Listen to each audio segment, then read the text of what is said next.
राष्ट्रीय जनता दल जानती है कि भारतीय जनता पार्टी बिहार में जदयू मुक्त बिहार बनाने की दिशा में अपनी कार्य योजना पर काम कर रही है। और तेजस्वी जी इसी को लेकर के बिहार के चुनाव में गए। जनता ने हमें जनादेश दिया, नीतीश कुमार जी को बाहर का रास्ता दिखाया। हम राज्य की जनता को अपराधियों के चपेट में जाने के लिए मजबूर तो नहीं छोड़ सकते। इस गठबंधन से राज्य का भला नहीं होगा। ये कुर्सीवादी हैं, ये सत्ता के लिए अपने स्वांग रचते हैं।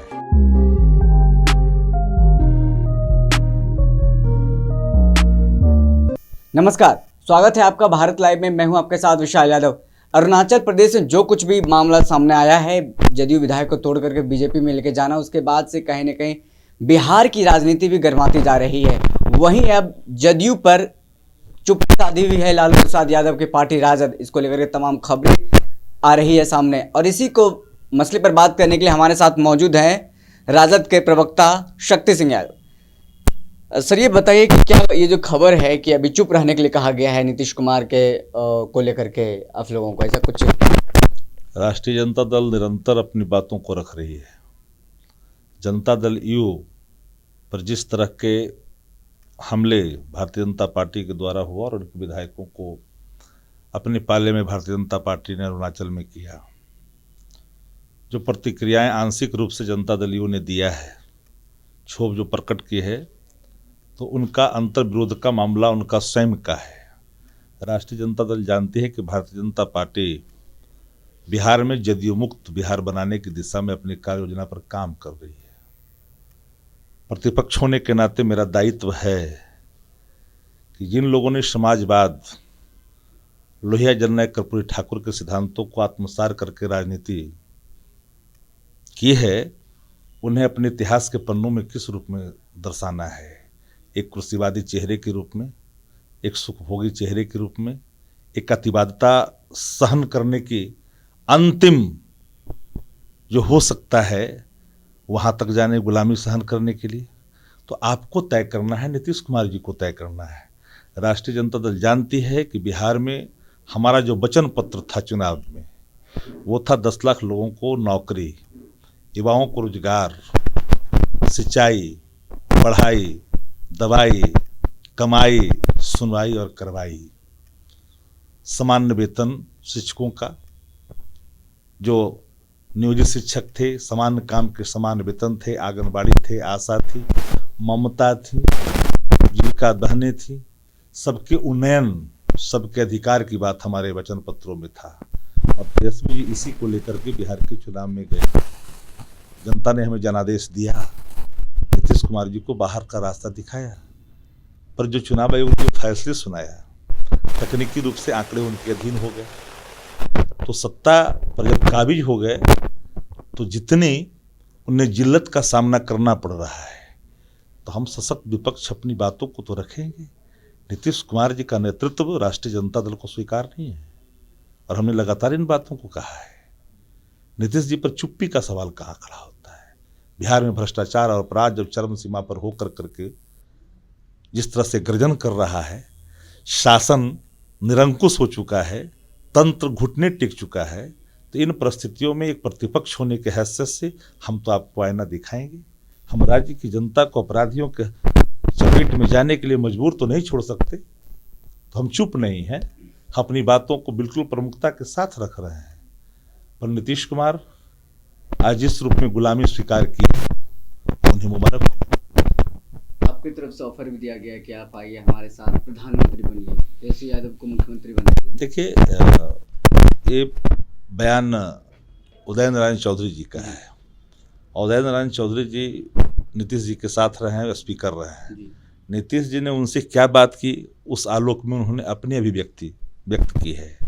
पार्टी के आधिकारिक तौर पर हम लोगों ने कभी निमंत्रण नीतीश कुमार जी को अपने यहाँ आने के लिए नहीं दिया, बल्कि हमने लगातार कहा कि अनैतिक गठबंधन है एनडीए का, इस गठबंधन से राज्य का भला नहीं होगा। ये कुर्सीवादी हैं, ये सत्ता के लिए अपने स्वांग रचते हैं, और जिसके खमियाजा बिहार की जनता को भुगतना पड़ रहा है।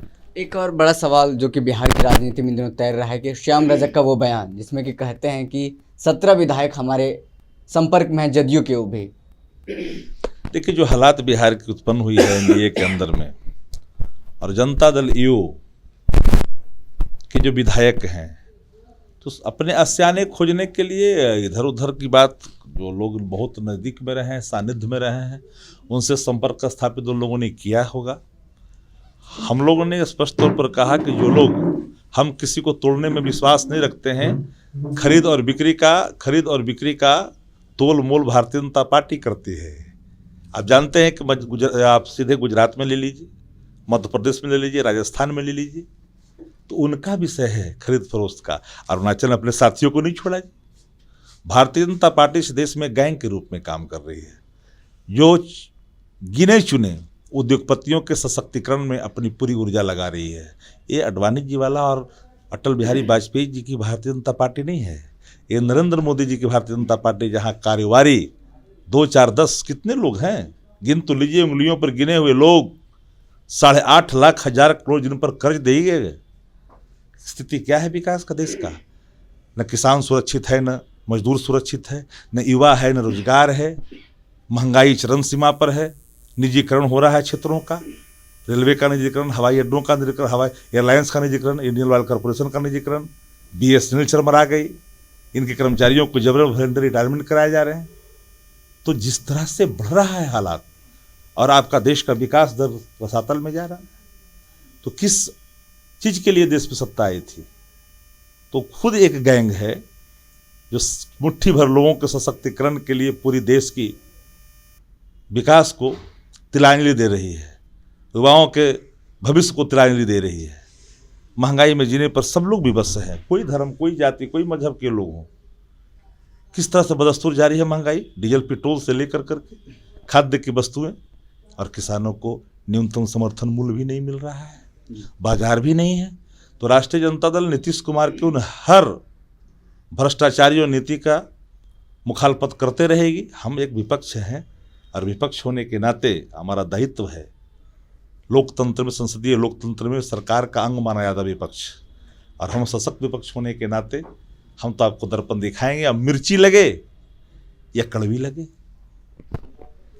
सर, एक और बात है जो कि बिहार की राजनीति के संदर्भ से देखा जाए तो नीतीश कुमार को ये पसंद नहीं है। लव जिहाद उत्तर प्रदेश में लागू हो गया, मध्य प्रदेश में लागू हो गया है, लेकिन अब बातें सामने जो आ रही, गिरिराज सिंह ने इसको समर्थन किया है कि बिहार में भी लव जिहाद लागू होना चाहिए।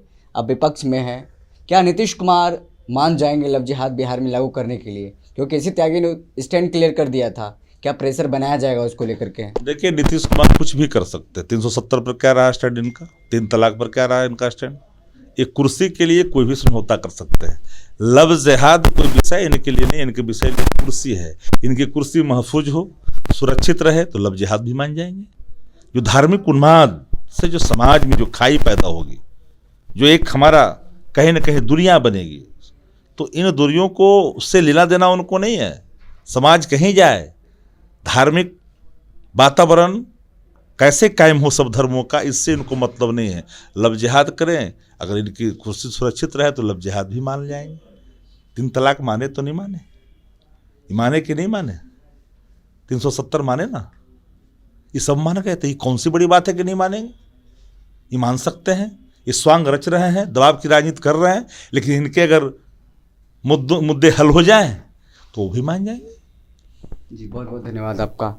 आप देख रहे थे, हमारे साथ मौजूद थे शक्ति सिंह यादव, जो कि राजद के प्रवक्ता हैं। उन्होंने तमाम सारे बातों का जवाब दिया और कहा कि नीतीश कुमार सिर्फ कुर्सी के देवता हैं और चाहे लव जिहाद मामला हो या कुछ भी हो वो मान जाएंगे। जिस तरह से लगातार बीजेपी कह रही है कि बिहार में भी लव जिहाद कानून लागू होगा, अब कहीं ना कहीं नीतीश कुमार पर प्रेशर बनता जा रहा है। यूपी में लागू हो गया है, मध्य प्रदेश में लागू हो गया, आने वाले दिनों में बिहार में भी लागू हो सकता है। आने वाले दिनों में देखना होगा कि क्या कुछ इस पर राजनीति होती है। लेकिन अभी अरुणाचल को लेकर के बिहार की राजनीति गरमाई हुई है, जहां विपक्ष लगातार नीतीश कुमार पर हमला कर रही थी, लेकिन अब बीते दिनों से ये खबर आ रही है कि चुप हो गई है, चुप्पी अभी तक खत्म नहीं हुई है। इसको लेकर हमने भी शक्ति सिंह यादव से बात किया है, उन्होंने तमाम साफ कर दिया कि नहीं, चुप्पी खत्म नहीं हुई है, चुप्पी नहीं है, हम लगातार हमला करते रहे नीतीश कुमार पर। धन्यवाद। अगर ये वीडियो पसंद आई और वह बिहार के राजनीति और बिहारियत से सरोकार रखेनी तो सब्सक्राइब बटन दबा के चैनल के सब्सक्राइब कर ली। ओजे एगो घंटी बा, ओकरा बटन दबा देला से कुल सटीक और मारक खबर रुआ मुफ्त में मिल जाई। अगर रुआ पत्रकारिता के हमनी के नया प्रयोग में सहयोग कर चाहतानी तो ज्वाइन बटन दबा दी। पेटीएम नंबर नोट कर ली 9386816700। धन्यवाद।